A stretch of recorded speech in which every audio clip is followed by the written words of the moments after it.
तो बच्चों, हम फ्लेमिंगो बुक का चैप्टर 5 इंडिगो पढ़ रहे थे। इस वीडियो में हम ये चैप्टर कंप्लीट करने वाले हैं। हमने पढ़ा था कि किस प्रकार गांधी जी ने चंपारण के किसानों को, जो कि इंडिगो की खेती, नील की खेती करते थे, उनको न्याय दिलाया। गांधी जी के एफर्ट्स से जो वहाँ के लैंडलॉर्ड्स थे वो किसानों को 25% रिफंड करने के लिए रेडी हो जाते हैं और गांधी जी के सिविल डिसओबीडियंस की जीत हो जाती है। तो बच्चों, आगे क्या होता है, स्टार्ट करते हैं।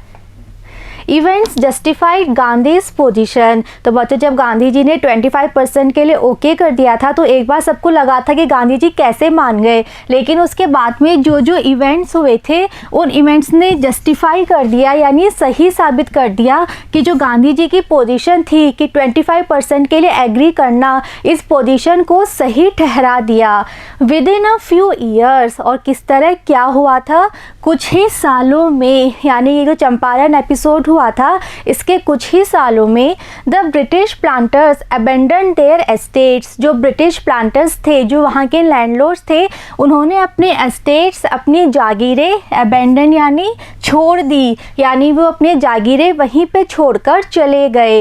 विच रिवर्टेड टू द पीजेंट्स, और फिर वो जो जागीरें थी जिन्हें वो छोड़ के गए थे, वो जो खेत थे, वो फिर बाद में किन्हें मिल गए, जो वहाँ के लोकल पीजेंट्स थे उन्हें रिवर्टेड, उनके पास वो फिर से वापस चले गए। तो पहले उन जागीरों पे ब्रिटिश प्लांटर्स का अधिकार था, लेकिन वो ब्रिटिश प्लांटर्स अपनी जागीरें छोड़ छोड़ के चले गए और फिर वो ज़मीनें फिर से वहाँ के किसानों को लौटा दी गई। इंडिगो शेयर क्रॉपिंग डिसअपीयर्ड, और फिर जब वो प्लांटर्स चले गए, अब उन ज़मीनों पर अधिकार किसानों का ही हो गया, तो उन्होंने इंडिगो की खेती करना बंद कर दिया। तो फिर धीरे धीरे ये जो इंडिगो शेयर क्रॉपिंग का कल्चर था, सिस्टम था वहाँ पे इतने सालों से, वो सिस्टम वहाँ से डिसअपीयर हो गया, गायब हो गया। यानी अब वहाँ के किसान बाध्य नहीं थे इंडिगो उगाने के लिए, वो अपनी मर्जी से जो चाहे उगा सकते थे, अब वो खुद अपने खेतों के मालिक थे। Gandhi never contented himself with large political और इकोनॉमिक सॉल्यूशंस। तो बच्चों, इस तरह गांधी जी ने विजय प्राप्त की, वहाँ के किसानों को न्याय दिलाया। अब बच्चों, राइटर आगे कह रहे हैं कि जो गांधी जी थे वो कभी भी कंटेंट होता है बच्चों, सेटिस्फाइड होना, संतुष्ट होना। तो वो कह रहे हैं कि गांधी जी कभी भी संतुष्ट नहीं होते थे बड़े बड़े पॉलिटिकल, राजनैतिक और इकोनॉमिक, आर्थिक सॉल्यूशन से, यानी कि वो बहुत बड़े बड़े पॉलिटिकल चेंज नहीं करना चाहते थे, बहुत बड़े बड़े इकोनॉमिक चेंजेस नहीं करना चाहते थे। He saw the cultural and social backwardness in the Champaran villages, बल्कि उनका फोकस कहाँ था, उन्होंने देखा कि जो चंपारण के गांव हैं वहाँ पे बहुत ज़्यादा बैकवर्डनेस थी, बहुत ज़्यादा पिछड़ापन था। किस तरह का, कल्चरल यानी सांस्कृतिक पिछड़ापन, और सोशल यानी सामाजिक पिछड़ापन, यानी कि वो बहुत बड़े बड़े पॉलिटिकल और इकोनॉमिक चेंजेस नहीं करना चाहते थे, बल्कि उनका फोकस था सांस्कृतिक और सामाजिक पिछड़ेपन पे। And wanted to do something about it immediately. तो उन्होंने देखा कि वो चंपारण के लोग हैं वो बहुत पिछड़े हुए हैं सामाजिक रूप से और सांस्कृतिक रूप से, तो वो चाहते थे कि वो इमीडिएटली यानी तुरंत इस बारे में कुछ करें, तुरंत लोगों के इस पिछड़ेपन को वो दूर करें। ही अपील फॉर टीचर्स। तो बच्चों, इसके लिए, इस सांस्कृतिक और सामाजिक बैकवर्डनेस, पिछड़ेपन को दूर करने के लिए उन्होंने क्या किया, उन्होंने सबसे पहले टीचर्स के लिए अपील की, यानी उन्होंने शिक्षकों से अपील की। Madhav Desai and Narhari Parikh, two young men who had just joined Gandhi as disciples and their wives volunteered for the work। तो उन्होंने अपील की कि जो टीचर्स हैं वो आगे आए, इस काम में उनको हेल्प दे। तो ऐसे में दो ऐसे लोग थे जिन्होंने गांधी जी को ज्वाइन किया था, क्या बन के, डिसाइपल होते हैं शिष्य, यानी कि दो व्यक्ति जो कि अभी अभी गांधी जी के शिष्य बने थे।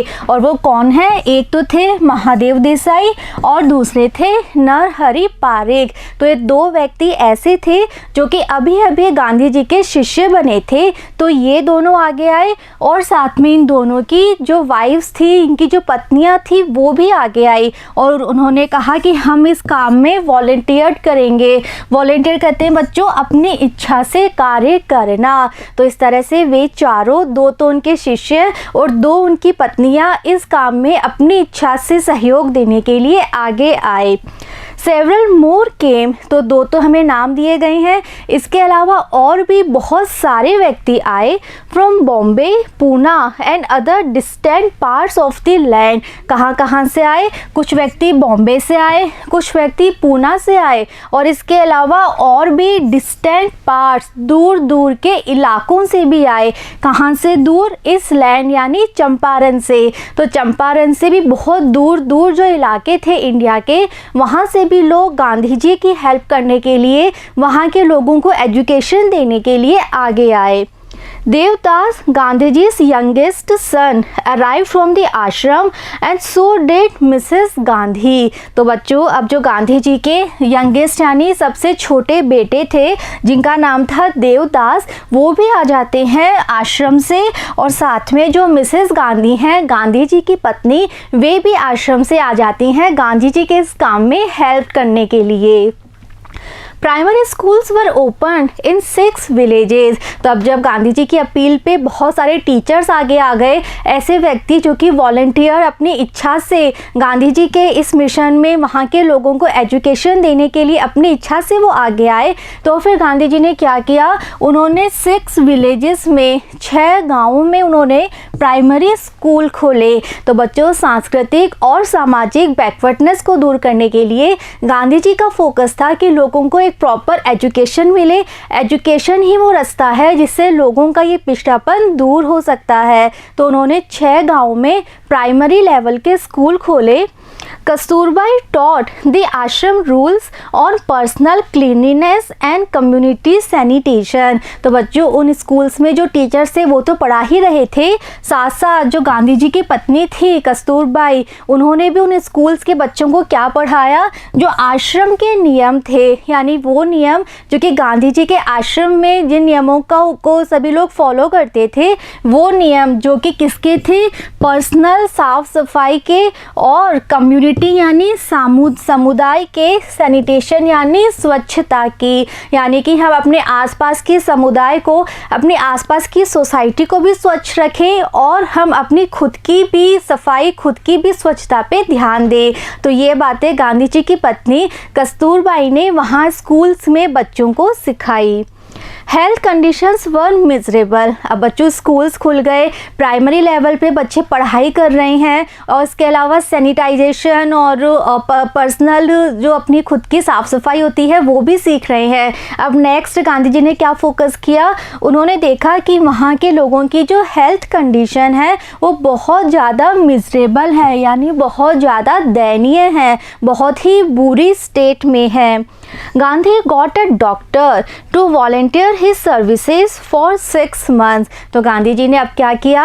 उन्होंने एक डॉक्टर से मिले, वो एक डॉक्टर से मिलते हैं और उनसे कहते हैं कि वो 6 महीने के लिए अपनी सेवा वहाँ पे दें। और कैसे? वॉलंटियर, यानी बिना किसी फीस के वो वहाँ पे अपनी इच्छा से वहाँ के लोगों को मेडिसिन दें, वहाँ के लोगों की हेल्थ कंडीशन सुधारें।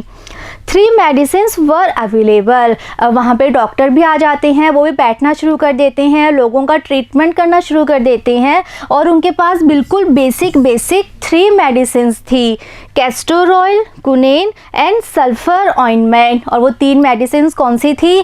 एक ऑयल था कैस्टर ऑयल, एक कुनेन था और एक सल्फर ऑइंटमेंट। तो ये 3 तरह की मेडिसिन उन डॉक्टर के पास थी। Anybody who shot a coated tongue was given a dose of castor oil। अब इन तीनों मेडिसिन को यूज़ कैसे करते थे वो डॉक्टर? तो कोई भी व्यक्ति जिसको क्या हो जाता, जिसकी टंग यानी जिसकी जीभ कोटेट हो जाती, यानी कि जिसकी जीभ पे कोई मैल जम जाता, was given a dose of castor oil। तो उस व्यक्ति को तो वो डॉक्टर क्या दे देते? कैस्टर ऑयल की एक डोज, एक खुराक दे देते।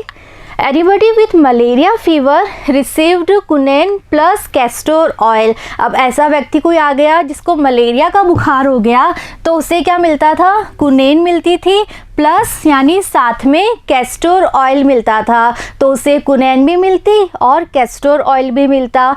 Anybody with skin eruptions received ointment plus castor oil. और अगर कोई ऐसा व्यक्ति आ जाता जिसकी स्किन पर इरप्शंस हो गए, इरप्शन यानी उभार, तो स्किन पे उभार मतलब कोई फुंसी, कोई फोड़ा हो जाता, तो वो क्या प्राप्त करता? उसे क्या मिलता?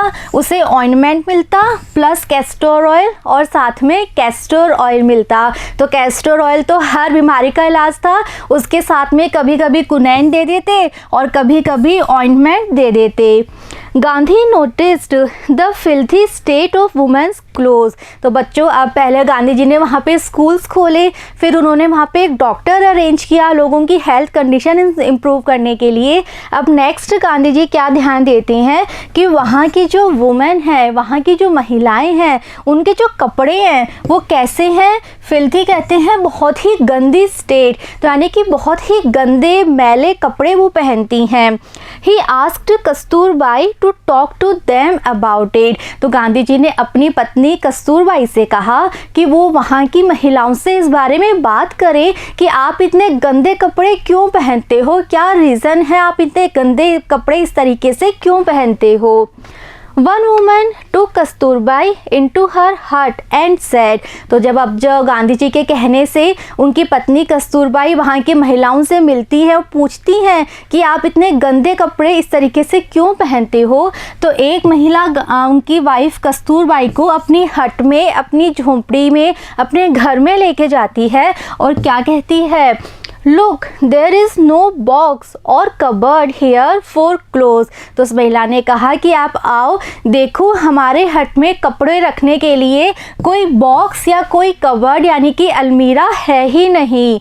The sari I am wearing is the only one I have. और कोई बॉक्स और अलमारी क्यों नहीं है? तो उसने कहा कि जो साड़ी मैंने आई एम वेयरिंग, जो मैंने पहनी हुई है, वो मेरे पास एक ही साड़ी है। यानी उसने कहा कि मेरे पास एक ही साड़ी है, तो हमें कपड़े रखने के लिए बॉक्स की ज़रूरत ही नहीं होती, हमारे पास एक्स्ट्रा कपड़े होते ही नहीं हैं, क्योंकि मेरे पास एक ही साड़ी है और मैंने वही पहनी है, मैं डेली यही साड़ी पहनती हूँ। During his long stay in Champaran, Gandhi kept a long distance watch on the ashram। तो बच्चों, अब गांधी जी तो कहाँ हैं? चंपारण में हैं। वहाँ के लोगों के लिए वो काम कर रहे हैं, उनकी सोशल बैकवर्डनेस, कल्चरल बैकवर्डनेस को दूर करने के एफर्ट्स कर रहे हैं। तो ऐसे में वो इतने महीने चंपारण में रहे थे, तो उनका जो आश्रम था, आश्रम में क्या चल रहा है, क्या हो रहा है, इसकी भी वो पूरी जानकारी रखते थे। तो राइटर कह रहे हैं कि चंपारण में उनका जो ये लॉन्ग स्टे था, इतने लंबे समय तक जब गांधी जी चंपारण में रहे थे, तो उस समय भी वो क्या करते थे? अपने आश्रम पे वॉच रखते थे, नज़र रखते थे। कैसे? लॉन्ग डिस्टेंस, इतनी दूरी से भी। तो ऐसा नहीं था कि चंपारण में रहने की वजह से गांधी जी अपने आश्रम से पूरी तरह से डिस्कनेक्ट हो गए थे। वो इतनी दूर रहकर भी वहाँ से अपने आश्रम पे नज़र रखते थे, सारी गतिविधियों की वो जानकारी लेते रहते थे। He sent regular instructions by mail। तो वो क्या करते थे? चंपारण से ही वो रेगुलर यानी नियमित रूप से इंस्ट्रक्शंस, निर्देश भेजते रहते थे। कैसे? मेल यानी लेटर्स के द्वारा।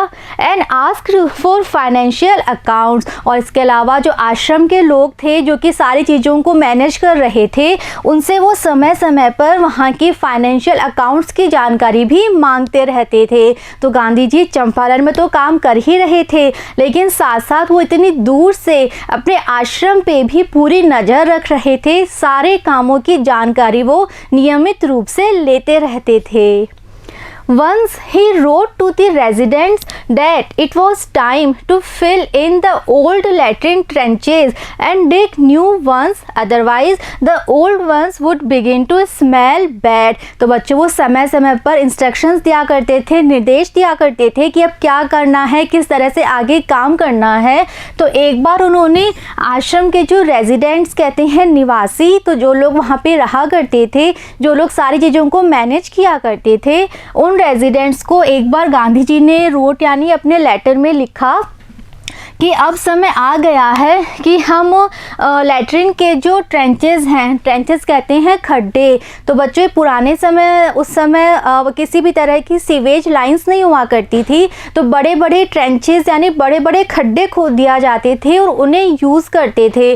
तो गांधी जी ने कहा कि अब समय आ गया है कि पुराने खड्डों को फिल यानी भर दिया जाए और नए खड्डे डिग यानी खोद दिए जाए। तो बच्चों उस समय खड्डे खोद दिए जाते थे, उन्हें यूज़ करते थे, और जब वो खड्डे थोड़े भर जाते तो उन खड्डों को बंद कर देते थे और फिर नए खड्डे खोद देते थे। तो गांधी जी कितने कंसर्न थे अपने आश्रम के बारे में कि वो हर चीज़ के निर्देश दिया करते थे। तो उन्होंने एक बार कहा कि पुराने खड्डों को बंद कर दो और नए खड्डे खोद दो, अदरवाइज़ क्या होगा, जो पुराने खड्डे हैं उनमें से बहुत बुरी स्मेल आनी स्टार्ट हो जाएगी, उसमें से एक तरह की बदबू आनी स्टार्ट हो जाएगी। The Champaran episode was a turning point in Gandhi's life. तो बच्चों अब राइटर कह रहे हैं कि जो चंपारण एपिसोड था, चंपारण में गांधी जी ने जिस तरीके से काम किया, जिस तरह से उन्हें सफलता मिली, ये गांधी जी के जीवन में एक बहुत बड़ा टर्निंग पॉइंट था, यानी इसने गांधी जी के जीवन को बदल दिया था। What I did, he explained, was a very ordinary thing। और गांधी जी स्वयं चंपारण एपिसोड के बारे में क्या सोचते थे, तो वो कहते थे कि चंपारण में मैंने जो किया वो बहुत ऑर्डिनरी थिंग थी, यानी वो कहते मैंने कोई स्पेशल काम नहीं किया, मैंने कुछ अलग से जाके नहीं किया, मैंने यहाँ जो किया वो बहुत ही साधारण सी सामान्य सी बात थी। I declared that the British could not order me about in my own country। तो गांधी जी ने आगे कहा कि मैंने तो सिर्फ इतना किया कि मैंने डिक्लेयर कर दिया, मैंने घोषणा कर दी थी कि जो ब्रिटिशर्स हैं वो मुझे ऑर्डर नहीं दे सकते मेरे स्वयं के देश में। तो गांधी जी ने डिसओबीडियंस इसीलिए किया था, उन्होंने कहा था ये मेरा देश है, चंपारण भी मेरे देश का पार्ट है, तो आप मुझे कैसे ऑर्डर दे सकते हो कि मैं चंपारण छोड़ के चला जाऊं। तो उन्होंने कहा कि मैंने तो सिर्फ बहुत ही ऑर्डिनरी साधारण सा काम किया था, मैंने सिर्फ ये किया कि मैंने घोषणा कर दी कि आप मुझे मेरे देश में ऑर्डर नहीं दे सकते। But Champaran did not begin as an act of defiance. तो आगे वो राइटर हमें कह रहे हैं कि जो चंपारण का पूरा एपिसोड स्टार्ट हुआ था, ये डेफियंस कहते हैं विरोध करना। तो ये स्टार्ट ऐसे नहीं हुआ था कि गांधी जी को विरोध करना है, यानी कि जब राजकुमार शुक्ला गांधी जी से मिले और उन्होंने अपनी सारी प्रॉब्लम्स बताई, तो गांधी जी का प्लान ये नहीं था कि मुझे वहाँ जाना है और ब्रिटिशर्स का विरोध करना है। उनका सिर्फ एक मकसद था कि मुझे कैसे भी करके किसानों को न्याय दिलाना है। It grew out of an attempt to alleviate the distress of large numbers of poor peasants। तो बच्चों चंपारण एपिसोड जो था ये धीरे धीरे ग्रू यानी बढ़ता रहा, किस रूप में, एलिविएट कहते हैं कम करना। तो गांधी जी का जो मेन मकसद था वो क्या था कि वहाँ के जो पुअर पीजेंट्स हैं, गरीब किसान हैं, उनके ऊपर जो इतना डिस्ट्रेस है, उनके ऊपर जो इतनी ज़्यादा परेशानी है, उस परेशानी को कम करने का ये एक प्रयास था। तो गांधी जी वहाँ पे ब्रिटिशर्स का विरोध करने के लिए नहीं गए थे, बल्कि वो वहाँ के गरीब किसानों को न्याय दिलाने के लिए गए थे और उनकी परेशानियों को कम करने के लिए गए थे। This was the typical Gandhi pattern. तो राइटर कह रहे हैं कि ये जो चंपारण में गांधी जी ने किया ये बिल्कुल गांधी जी का पैटर्न था, गांधी जी का यही तरीका था। His politics were intertwined with the practical. तो राइटर कह रहे हैं कि गांधी पैटर्न, गांधी जी का तरीका क्या था कि उनके जो पॉलिटिक्स है, उनकी जो राजनीति है वो इंटरविंग्ड है, यानी उलझी हुई है, वो मिली हुई है, वो गूंथी हुई है। किससे? प्रैक्टिकल यानी व्यवहारिक, डे टू डे प्रॉब्लम्स और दिन प्रतिदिन की समस्याओं से। किसकी समस्याएं? मिलियंस, हजारों करोड़ों लोगों की। तो गांधी जी कोई बहुत बड़े बड़े इशू पे बात नहीं किया करते थे कि पॉलिटिकल चेंजेस कर दूं, मैं इकोनॉमिकल चेंजेस कर दूं, बल्कि उनका पैटर्न क्या था, वो बहुत ही डे टू डे प्रॉब्लम्स पे, ऐसी प्रॉब्लम जो कि बिल्कुल प्रैक्टिकल प्रॉब्लम्स थी, वो उन प्रॉब्लम्स पे काम किया करते थे। His was not a loyalty to abstractions, it was a loyalty to living human beings। तो गांधी जी की जो लॉयल्टी थी, यानी कि उनकी जो वफादारी थी, वो अब्स्ट्रैक्शंस कहते हैं विचार। तो गांधी जी विचारों के बारे में ज़्यादा नहीं सोचा करते थे, बल्कि वो किसके बारे में ज़्यादा सोचते थे, जो कि ह्यूमन बींग्स हैं, यानी कि जीते जागते लोग हैं। तो गांधी जी कोई बहुत बड़ी बड़ी विचारधारा ही नहीं देना चाहते थे, बल्कि वो नॉर्मल इंसानों के बारे में सोच के उनके बारे में काम करना चाहते थे। In everything Gandhi did more he try to mould a new free Indian. तो राइटर आगे कह रहे हैं कि गांधी जी ने जो भी किया, हर काम में उनकी क्या कोशिश रहती थी, एक नए फ्री भारतीय को मोल्ड कहते हैं रूप देना। तो वो एक ऐसे भारतीय को रूप देना चाहते थे जो क्या कर सके, stand on his on feet, जो कि अपने खुद के पैरों पे खड़ा हो सके, एंड दस मेक इंडिया फ्री। और इस तरह से अगर वो खुद फ्री है, खुद अपने पैरों पे खड़ा है, तो वो एक दिन इंडिया को भी फ्री कर लेगा। Early in the Champaran action, Charles Friel Andrews, the English pacifist who had become a devoted follower of the Mahatma, came to bid Gandhi farewell before going on a tour of duty to the Fiji Island। अब writer एक और incident बता रहे हैं कि जब Champaran episode चल रहा था, तो एक चार्ल्स फ्रील एंड्रयूज थे, जो कि कौन थे, इंग्लिश यानी ब्रिटेन के रहने वाले थे वो भी, और वो एक पैसिफिस्ट यानी शांतिवादी थे।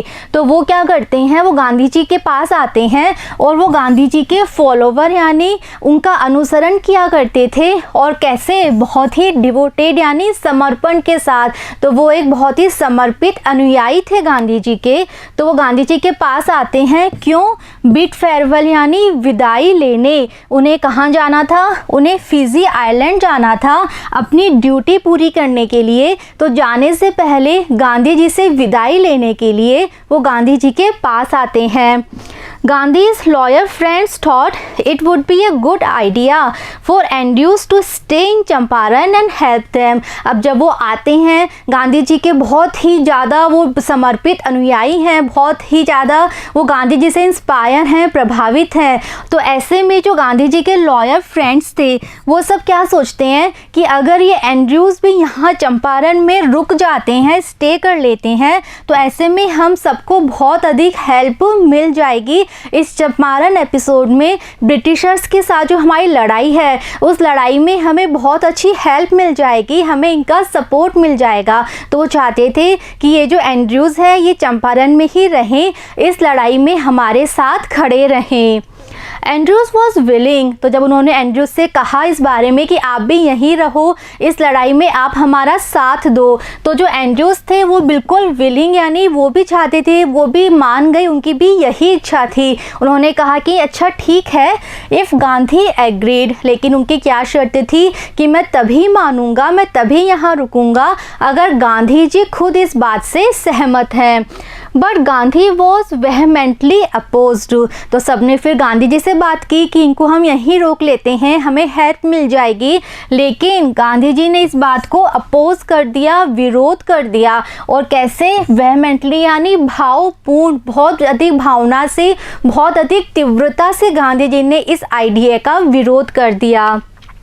He said, गांधी जी ने क्या कहा, You think that in this unequal fight it would be helpful if we have an Englishman on our side। तो गांधी जी ने अपनी बात समझाते हुए कहा कि आप सब ऐसा सोचते हैं कि हम ये जो अनइक्वल फाइट लड़ रहे हैं, वो फाइट अनइक्वल थी। एक तरफ तो इंडियंस थे जो कि इतने दबे हुए थे, जिनके पास ज़्यादा पावर्स भी नहीं थी, और दूसरी तरफ ब्रिटिशर्स थे जो कि इंडिया पे शासन किया करते थे, रूल किया करते थे। तो उन्होंने कहा कि हमारी ये जो अनइक्वल फाइट है, इस फाइट में आप सबको ऐसा लगता है कि हमारे लिए ये बात हेल्पफुल होगी अगर हमारी साइड में एक अंग्रेज आ जाए। This shows the weakness of your heart. तो गांधी जी ने आगे कहा कि अगर तुम्हें ऐसा लगता है कि एक अंग्रेज के आने से तुम्हारी टीम स्ट्रॉन्ग हो जाएगी, तुम इस लड़ाई में अच्छा कर पाओगे, तो ऐसा सोचना दिखाता है कि तुम्हारा हार्ट कितना वीक है, तुम्हारा जो दिल है, हृदय है, उसमें कितनी कमजोरी है। ये बात इससे पता चलती है। The cause is just. उन्होंने कहा कि इस लड़ाई का जो कॉज है, जो कारण है, हम जिस कारण से लड़ाई लड़ रहे हैं, वो बिल्कुल जस्ट है। जस्ट यानी बिल्कुल राइट है। तो उन्होंने कहा कि हम बिल्कुल सही कारण से इस लड़ाई में हैं, हम कुछ गलत नहीं कर रहे, हम सही के साथ हैं। And you must rely upon your self to win the battle. और उन्होंने कहा कि ऐसे में अगर तुम्हें इस लड़ाई को विन करना है, जीतना है, तो तुम्हें रिलाई यानी निर्भर रहना होगा। किस पे? योर सेल्फ, तुम्हें अपने स्वयं पे निर्भर रहना होगा। तो गांधी जी ने कहा कि अगर तुम इस लड़ाई को जीतने के लिए एक अंग्रेज को अपनी टीम में रखना चाह रहे हो कि इस लड़ाई में हमारे साथ एक अंग्रेज आ जाएगा तो हम शायद जीत जाएंगे, तो ऐसा सोचना तुम्हारे हृदय की कमजोरी को दिखाता है, क्योंकि ये लड़ाई हम सही के लिए लड़ रहे हैं। तो ऐसे में तुम्हें विजय तभी मिलेगी जब तुम अपने स्वयं पर भरोसा करोगे। You should not seek a prop in mister Andrews. तो गांधी जी ने आगे कहा कि जो ये मिस्टर एंड्रयूज़ हैं, तुम्हें इन्हें अपना एक प्रॉप नहीं बनाना चाहिए, अपना एक सपोर्ट नहीं बनाना चाहिए। Because he happens to be an English man. सिर्फ इसलिए कि ये एक अंग्रेज हैं, इसलिए तुम इन्हें अपना सपोर्टर बना लो, ऐसा तुम्हें नहीं करना चाहिए। He had read our minds correctly, Rajendra Prasad comments. तो इस बारे में राजेंद्र प्रसाद ने कहा कि गांधी जी ने हमारा माइंड रीड कर लिया था बिल्कुल सही, यानी गांधी जी बिल्कुल सही समझे थे कि हम क्यों चाहते हैं कि एंड्रयूज़ हमारी साइड हो, हमारी तरफ से इस लड़ाई में वो भाग ले, हम ऐसा क्यों चाहते थे। गांधी जी ने बिल्कुल सही रीज़न समझ लिया था। And we had no reply. तो राजेंद्र प्रसाद ने कहा कि जब गांधी जी ने हमसे ये बात कही तो हमारे पास अब कोई भी रिप्लाई नहीं था, इस बात का हमारे पास कोई भी जवाब नहीं था। Gandhi in this way taught us a lesson in self reliance. तो राजेंद्र प्रसाद ने आगे कहा कि गांधी जी ने इस तरीके से हमें एक लेसन सिखा दिया था, हमें एक सबक सिखा दिया था। किसका सबक? सेल्फ रिलायंस कहते हैं आत्मनिर्भरता का सबक। तो गांधी जी ने हमें ये भी सिखाया था इस लड़ाई में कि हमें आत्मनिर्भर बनना है, हमें स्वयं में विश्वास करना है। अपनी लड़ाई को जीतने के लिए हमें किसी और का सहारा नहीं चाहिए, बल्कि हमें खुद पे विश्वास करना है और इस बात पे विश्वास करना है कि अगर हम सही के साथ हैं, सच के साथ हैं, तो विजय हमारी ही होगी, हमें किसी और सपोर्ट की ज़रूरत बिल्कुल नहीं है। Self reliance, Indian independence and help to sharecroppers were all bound together. तो आगे उन्होंने कहा कि सेल्फ रिलायंस यानी आत्मनिर्भरता, इंडियन इंडिपेंडेंस भारत की आज़ादी, एंड हेल्प टू शेयरक्रॉपर्स और शेयरक्रॉपर्स किसानों की सहायता करना, ये सारी चीज़ें आपस में बाउंड थी, जुड़ी हुई थी। तो राजेंद्र प्रसाद कहते हैं कि गांधी जी ने शेयरक्रॉपर्स की हेल्प की, लेकिन उस जो चंपारण में उन्होंने जो किया उससे एक रास्ता मिला भारत की आज़ादी का, और साथ ही गांधी जी ने सबको सिखा दिया सेल्फ रिलायंस, आत्मनिर्भरता। तो बच्चों यहाँ ये चैप्टर कंप्लीट होता है। गांधी जी ने अपनी जो लड़ाई थी, आज़ादी की लड़ाई, वो चंपारण में किस तरह से शुरू करी, किस तरह से उनका सिविल डिसओबीडियंस जो उन्होंने किया चंपारण में, उसकी विजय होती है, और किस तरह से गांधी जी के एफर्ट्स से इतने सालों से चला आ रहा इंडिको का जो सिस्टम था, इंडिको शेयर क्रॉपिंग का सिस्टम, वो ख़त्म होता है और किसानों को न्याय मिलता है, वो हमने पढ़ा। आई होप आपको समझ में आया है। नेक्स्ट वीडियो में इस चैप्टर के क्वेश्चंस हम सॉल्व करेंगे। See you in the next video. Thank you.